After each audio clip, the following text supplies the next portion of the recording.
വൈകുന്നേരം എന്തെങ്കിലും ചായയുടെ കടി ഉണ്ടാക്കണം തോന്നുമ്പോൾ എന്തൊക്കെയായിരിക്കും നിങ്ങളുടെ ഡിമാൻഡുകൾ? എണ്ണയിൽ മുക്കി പൊരിക്കാൻ പാടില്ല, പെട്ടെന്ന് ഉണ്ടാക്കണം, എന്നാൽ നല്ല വെറൈറ്റി ആവുകയും വേണം, നല്ല ടേസ്റ്റും ഉണ്ടാവണം. അങ്ങനെയൊക്കെയാണ് നിങ്ങളുടെ ഡിമാൻഡുകളെങ്കിൽ നമ്മൾ ചിക്കൻ ഫ്രൈ ചെയ്യാൻ വേണ്ടി വാങ്ങിക്കുമ്പോൾ അതിൽ എല്ലില്ലാത്ത കുറച്ച് പീസ് അടിച്ച് മാറ്റി വെച്ചോ. ഇത് പെട്ടെന്ന് ഉണ്ടാക്കാൻ പറ്റും, നല്ല ടേസ്റ്റുമാണ്, എണ്ണയിൽ മുക്കി പൊരിക്കുകയും വേണ്ട. ചിക്കൻ സാധാരണ പോലെ തന്നെ കുറച്ച് മഞ്ഞൾപ്പൊടി, മുളക് പൊടി, ഉപ്പ് ചേർത്ത് കൊടുത്തിട്ട് കുറച്ച് എണ്ണയിലൊന്ന് ഫ്രൈ ചെയ്തെടുത്ത് മാറ്റി വെക്കുക. നല്ലോണം ഇങ്ങനെ മുരുമുരാന്നാക്കൊന്നും വേണ്ട, വെന്താൽ മതി. പിന്നെ അതേ എണ്ണയിൽ തന്നെ ഒരു സവാള ചെറിയ കഷ്ണങ്ങളാക്കിയതും, ഒരു ടീസ്പൂൺ ഇഞ്ചി, വെളുത്തുള്ളി, പിന്നെ കുറച്ച് കറിവേപ്പില എല്ലാം കൂടി ഒന്ന് വഴറ്റിയെടുക്കുക. എന്നിട്ട് അതിൽ കുറച്ച് മുളക് പൊടി, കുറച്ച് മഞ്ഞൾപ്പൊടി, കുറച്ച് ഗരം മസാലപ്പൊടി, കുറച്ച് കുരുമുളക് പൊടി, കുറച്ച് ഉപ്പ്, ഇതെല്ലാം കൂടി ചേർത്ത് കൊടുത്തിട്ട് ഒന്ന് വഴറ്റിയെടുക്കുക. എന്നിട്ട് ഈ ഒരു ചിക്കനും കൂടി ചേർത്ത് കൊടുത്തിട്ട് കുറച്ച് മല്ലിയില കൂടി ഇട്ട് കൊടുക്കുക.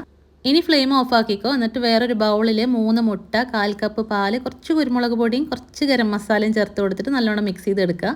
എന്നിട്ട് ഒരു 5-6 സ്ലൈസ് ബ്രെഡ് അതിൻ്റെ ആ ഒരു ബ്രൗൺ കളറിലെ ഭാഗങ്ങളൊക്കെ കളഞ്ഞിട്ട് ഇതുപോലെ ഈ ഒരു മുട്ടയിലേക്ക് മിക്സ് ചെയ്ത് കൊടുക്കുക. എന്നിട്ട് അതിൽ 1/4 കപ്പ് കൂടി പാല് ചേർത്ത് കൊടുത്തിട്ട് ഉപ്പ് നോക്കിയിട്ട് ആവശ്യത്തിന് ചേർത്ത് കൊടുക്കുക.